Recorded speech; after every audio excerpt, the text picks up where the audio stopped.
Saya ingin mengulangi lagi beberapa hal yang kemarin sebetulnya sudah saya sampaikan pada saat serah terima jabatan dengan pelaksana tugas Kepala BPSDM Hukum dan HAM.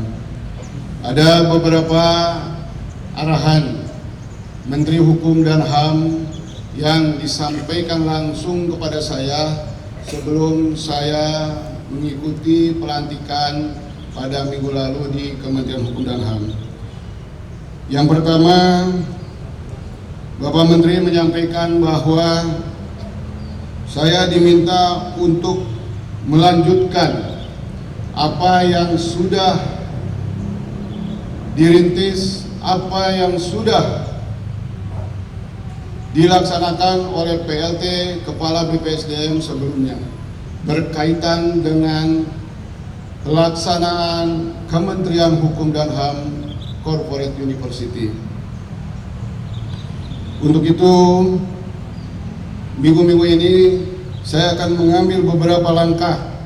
Yang pertama, saya akan melakukan identifikasi terhadap hal-hal apa saja yang sudah dilakukan oleh pelaksana tugas Badan Pengembangan SDM Hukum dan HAM. Selanjutnya, bahwa corporate university bukan hanya untuk pejabat tertentu saja. Sebelum dipahami oleh seluruh pegawai Kementerian Hukum dan HAM, ada baiknya saya akan melakukan internalisasi terlebih dahulu. Internalisasi kepada seluruh pegawai yang ada di BPSDM Hukum dan HAM.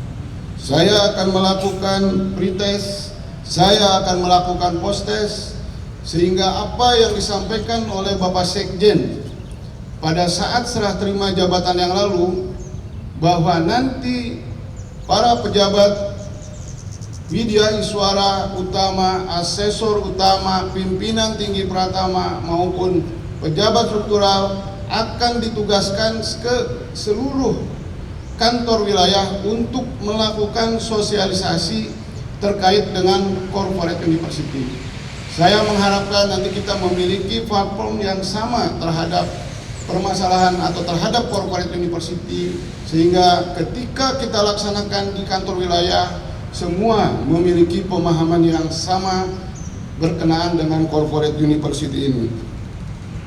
Untuk itu, dalam minggu ini saya akan buat paparannya, saya akan buat patokannya, sehingga kita bisa melaksanakan kegiatan ini sebaik-baiknya dan sama persepsinya. Sama seperti ketika saya melakukan internalisasi dan juga melakukan sosialisasi terkait dengan wilayah bebas dari korupsi dan wilayah birokrasi bersih dan melayani. Bapak Ibu sekalian, pesan yang kedua dalam kaitan dengan wilayah bebas dari korupsi dan wilayah birokrasi bersih melayani, saya tentu mengajak utamanya kepada para media iswara utama, para asesor utama, pimpinan tinggi pratama dan para pejabat serta seluruh pegawai BPSDM ini untuk menjadi role model. Keterlibatan pimpinan dalam pembangunan wilayah bebas dari korupsi dan wilayah birokrasi bersih dan melayani adalah hal yang utama, tanpa didahului oleh role model dari pimpinannya. Pelaksanaan wilayah bebas dari korupsi, wilayah birokrasi bersih dan melayani akan menjadi susah untuk kita laksanakan. Untuk itu, langkah yang akan kami lakukan adalah melakukan survei indeks persepsi korupsi dan indeks kepuasan masyarakat di lingkungan Badan Pengembangan Sumber Daya Manusia. Untuk itu, kami mohon kerjasamanya dengan seluruh pegawai, seluruh taruna. Saatnya nanti kita akan melakukan survei indeks persepsi korupsi dan indeks kepuasan masyarakat. Selanjutnya, pesan yang ketiga dari Bapak Menteri Hukum dan HAM yang disampaikan kepada saya adalah bagaimana BPSDM bisa menyiapkan aparatur sipil negara Kementerian Hukum dan HAM untuk menjadi ASN yang unggul dengan dipersiapkan untuk sekolah ke luar negeri. Ya. Untuk itu pada kesempatan ini langkah yang akan saya sampaikan adalah pertama, menyiapkan tim yang akan melakukan identifikasi pegawai yang dapat berbahasa Inggris. Tentu dalam melakukan identifikasi ini kita perlu melakukan satu kegiatan yang namanya placement test. Nah, bagaimana supaya placement test ini bisa diketahui oleh lebih dari 60.000 pegawai Kementerian Hukum dan HAM, kita akan melakukan placement test secara online. Kita akan melakukan sosialisasi bersama-sama nanti dengan corporate university, bersama-sama dengan pembangunan zona integritas menuju WBK, WBBM, dan juga kita akan melakukan placement test terhadap seluruh pegawai Kementerian Hukum dan HAM yang dapat berbahasa Inggris. Sehingga ke depan kita harapkan BPSDM Hukum dan HAM memiliki data, memiliki pegawai-pegawai yang telah terdata di BPSDM Hukum dan HAM, sehingga kita bisa menyampaikan kepada Bapak Menteri Hukum dan HAM berapa jumlah pegawai dalam grade A, grade B, grade C, dan grade D, sebagaimana yang kita lakukan nanti dilakukan di dalam placement test tersebut. Bapak Ibu sekalian yang saya hormati, yang keempat, tentu Pak Menteri juga menyampaikan bahwa beliau mengharapkan pada kepemimpinan beliau 5 tahun ke depan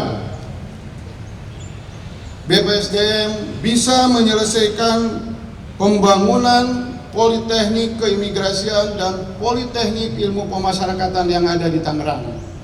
Untuk itu langkah-langkah yang akan kami lakukan adalah pertama, saya akan membentuk tim pemantauan pembangunan Poltekim, dan yang kedua tentu saya akan melakukan inventarisir terhadap apa kendala-kendala yang dihadapi dalam pembangunan Poltekim di Tangerang itu.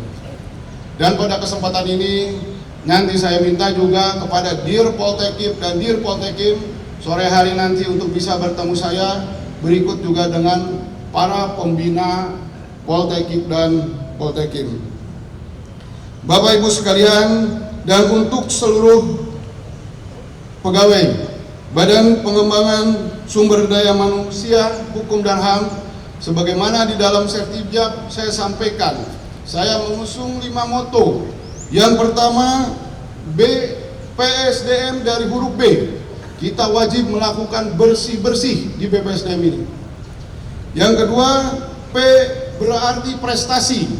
BPSDM sebagai kawah candra di muka Kementerian Hukum dan HAM, kita harapkan bisa menghasilkan ASN-ASN yang berprestasi.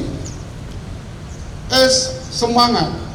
Saya harapkan saudara-saudara tetap bersemangat dan lebih bersemangat lagi untuk merubah mindset berkaitan dengan wilayah bebas dari korupsi dan wilayah birokrasi bersih melayani. D, disiplin. Saya harapkan seluruh pegawai termasuk juga taruna-taruni dapat berdisiplin. Dan M, dalam artian modern. Kita mengharapkan BPSDM menjadi satu institusi yang modern, yang aplikatif terhadap perubahan-perubahan yang ada, sehingga kita harapkan apa yang disampaikan oleh Bapak Presiden, SDM yang unggul, Indonesia akan maju, semakin terwujud.